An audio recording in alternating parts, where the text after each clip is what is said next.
स्वागत है आपका हमारे YouTube चैनल एक्सेलेंट शिक्षा पर। आज हम आपको लेकर के चलते हैं क्लास 10th के साइंस की ओर। अगर आप लोग क्लास 10th के स्टूडेंट हैं और आप लोग क्लास 10th के कुछ सब्जेक्ट जैसे इंग्लिश, मैथ्स और साइंस में बहुत ज़्यादा प्रॉब्लम फेस करते हैं तो ये YouTube चैनल आप लोगों के लिए बहुत ज़्यादा महत्वपूर्ण होगा और आप लोगों को इतना सपोर्ट करेगा कि आप लोग बोर्ड की क्लासों में बहुत अच्छे नंबर लाने में सक्षम होंगे।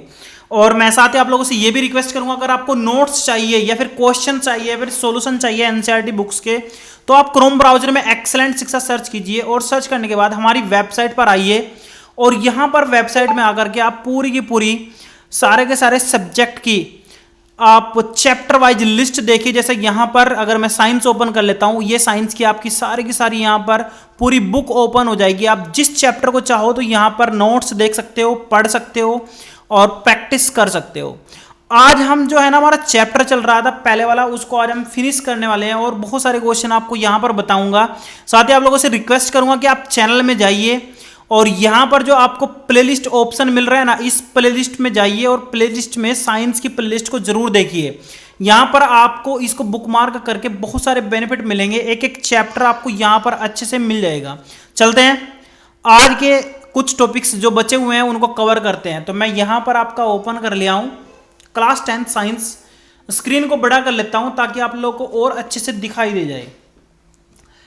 क्लास 10th के बोर्ड के पेपर में मोस्टली जो क्वेश्चन आता है ना, वो 2 नंबर का इस चैप्टर से आता रहता है। और मैं आप लोगों को बताऊं, या तो वो कोई एक अभिक्रिया देगा, उसको संतुलित करने के लिए बोलेगा जो मैंने पिछले पार्ट में करवाए थे, या फिर वो आप लोगों से बोलेगा कि इसको परिभाषित कीजिए। कोई भी एक हेडिंग देगा, उसकी परिभाषा पूछेगा आपसे, या फिर कोई भी एक एक नंबर के आपको छोटे छोटे क्वेश्चन पूछ लेगा।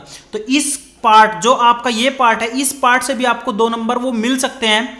जैसे विकृत गंधिता हुआ और क्या नाम उसका, चिप्स के पैकेटों से संबंधित पर्सन हुए, या फिर संक्षारण का भी बहुत बार पेपर में पूछा गया है। ठीक है, तो मैं यहां पर डिस्कस करूंगा तीनों हेडिंग को। सबसे पहले बात करते हैं विकृत गंधिता की। विकृत गंधिता का मतलब होता है किसी पदार्थ को खराब हो जाना, सड़ना या गलना। अब आप इसको कैसे समझेंगे? इसको आप ऐसे समझिए, मान लो आपके पास भोजन है, आपने क्या किया, उस भोजन को खुले में छोड़ दिया, आपने किसी फ्रिज में नहीं रखा, किसी जगह खुले में छोड़ दिया, तो क्या होगा, धीरे धीरे वो वातावरण के साथ में अभिक्रिया करके उसको क्या कर देगा, खराब कर देगा। तो जब भी कोई पदार्थ या तत्व या फिर कुछ भी कम सक्रिय तत्व जो उसके यौगिकों में क्या हो जाए, पृथक हो जाए, टूट जाए, मतलब उसको क्या कर जाए, मतलब सड़ जाए, गल जाए, उसको हम क्या बोलते हैं, विकृत गंधिता बोलते हैं।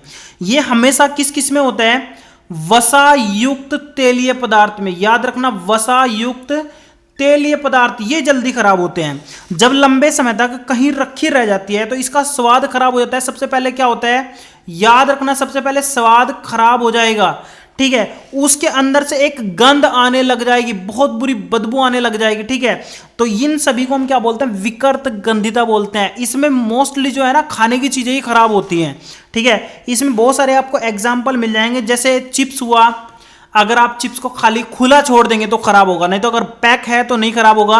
आप रोटी को छोड़ दें, रोटी को आप खुले में 3 दिन रख देंगे तो उसके अंदर बदबू हो जाएगी। ठीक है, वो खराब हो जाएगी, सड़ जाएगी, गल जाएगी। बहुत सारी चीजें, खाने की चीजें जल्दी खराब होती हैं और इनका मोस्टली जो रीजन वो क्या है, वो वसायुक्त तेलीय पदार्थ है जो वातावरण के साथ में अभिक्रिया करके उसको क्या कर देते हैं, स्वाद खराब कर देते हैं, गंध उसके अंदर उत्पन्न कर देते हैं, उसको हम बोलते हैं विकृत गंधिता।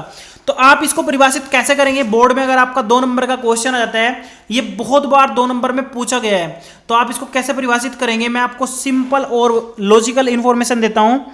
वसा युक्त तेलीय खाद्य सामग्री जब लंबे समय तक खुले में रखी जाती है तो उसका स्वाद, गंध आदि विकृत हो जाता है, मतलब खराब हो जाता है, तो उसको बोलते हैं विकृत गंधिता। ये जो है ना गुण, उसका क्या बोलते हैं, विकृत गंधिता होती है। यदि इन सामग्री को वायुरोधी बर्तनों में रखा जाए, ऐसी जगह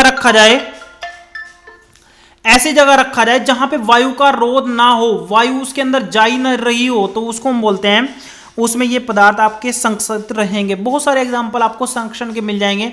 जैसे मैं आपको एग्जाम्पल देता हूं, सबसे पहले आचार का।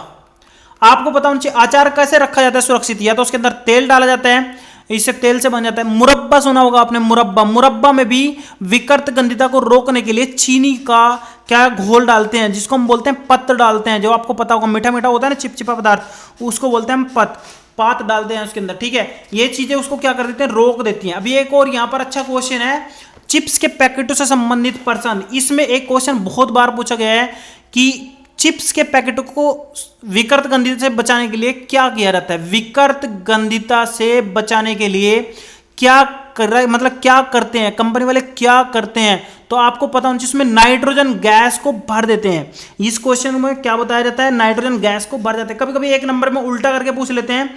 कैसे पूछ लेते हैं, चिप्स के पैकेटों में नाइट्रोजन गैस क्यों भरी जाती है, तो आपका आंसर वही होगा, विकृत गंधिता से बचाने के लिए, संरक्षित करने के लिए उनके अंदर नाइट्रोजन गैस भर दी जाती है, ठीक है। तो वो बहुत लंबे समय तक आपकी दुकानों में या कहीं पर भी स्टोर किया जा सकता है, उनके अंदर चिप्स खराब नहीं होंगे। क्लियर। ये क्वेश्चन आपका बहुत इंपॉर्टेंट है और ये 2 नंबर में, 1 नंबर में बहुत बार पेपर में आ चुका है। बात करते हैं नेक्स्ट हेडिंग की। नेक्स्ट हेडिंग है हमारे पास संक्षारण एवं इसके बचाव।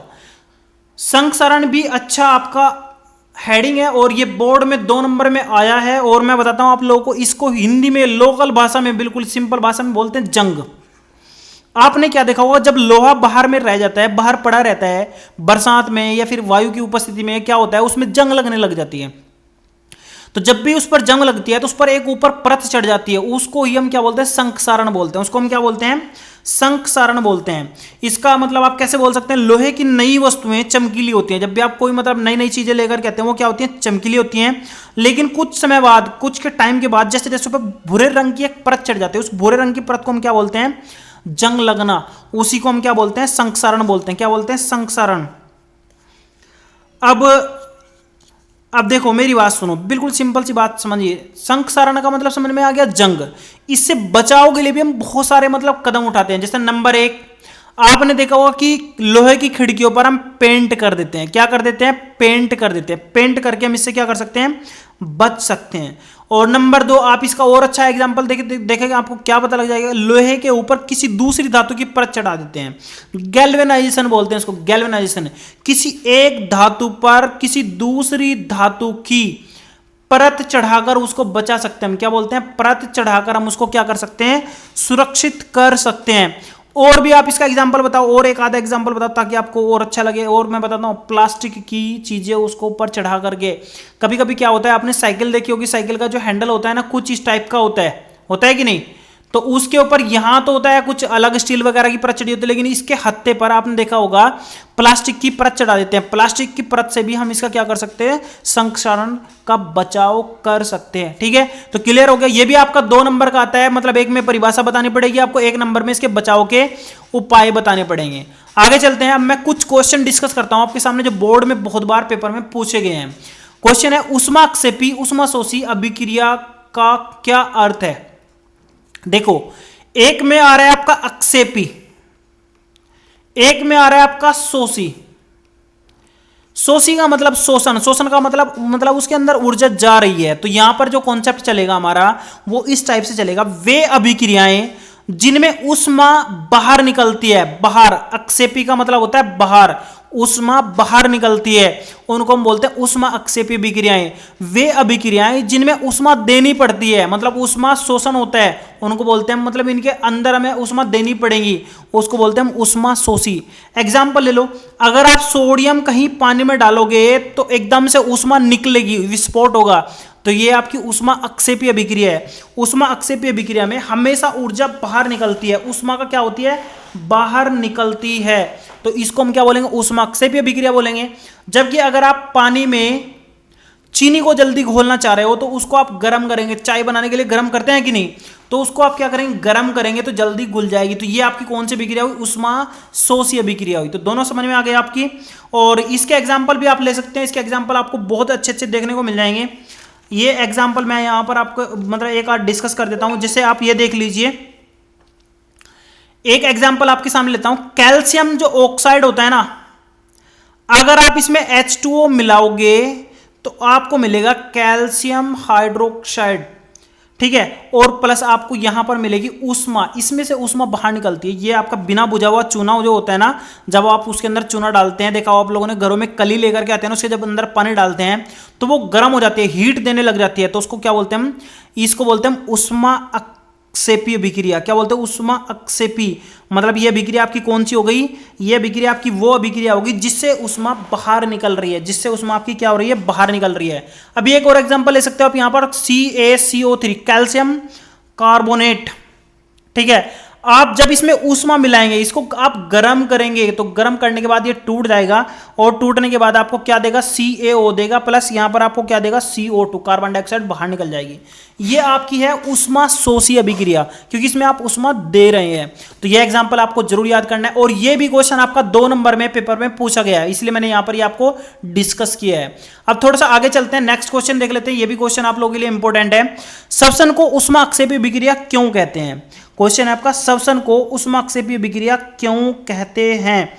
देखो, जब आप खाना खाते हैं तो सबसे पहले आपको पता होना चाहिए कि जब आप खाना खाते हैं, जो भी आपका खाना होगा उससे हमें क्या मिलती है, भाई ऊर्जा मिलती है। क्या मिलती है, हमें ऊर्जा मिलती है। लेकिन ऊर्जा कैसे मिलती है, वो सारा प्रोसेस मैं आप लोगों को यहां पर थोड़ा सा डिस्कस करूंगा। खाना जो होता है ना आपका, वो होता है भाई ग्लूकोज। क्या होता है भाई, वो आपका ग्लूकोज, यानी उसका फॉर्मूला होता है C6H12O6। ये हमारे पास क्या होता है भाई, ग्लूकोज होता है, और ग्लूकोज से हमें ऊर्जा निकालनी है। तो ऊर्जा निकालने के लिए आपको क्या करना पड़ता है, इसके अंदर ऑक्सीजन मिलानी होती है। क्या मिलानी होती है, ऑक्सीजन। और ऑक्सीजन जब इसके अंदर मिलेगी तो सबसे पहले तो इसमें से कार्बन डाइऑक्साइड निकलेगा, CO2 निकल जाएगा। क्या निकल जाएगा, CO2। और फिर CO2 के साथ साथ इसमें से हमारे पास जल निकलेगा, ठीक है। और फिर इसके साथ में हमें मिलेगी ऊर्जा। क्या मिलेगी, ऊर्जा।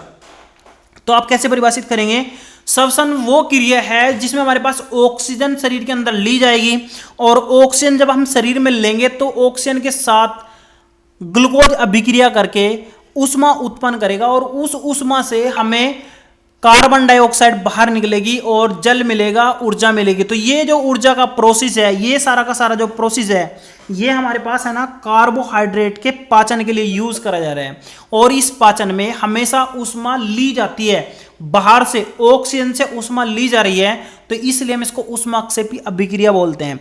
अगर आपको इस क्वेश्चन के बारे में डिटेल में जानना है तो आप इस क्वेश्चन के बारे में वेबसाइट में जाकर के अच्छे से पढ़ सकते हैं। बाकी अगर समझ में आपके नहीं आ रहा है तो आप हमें कमेंट्स करके पूछ भी सकते हैं, ठीक है।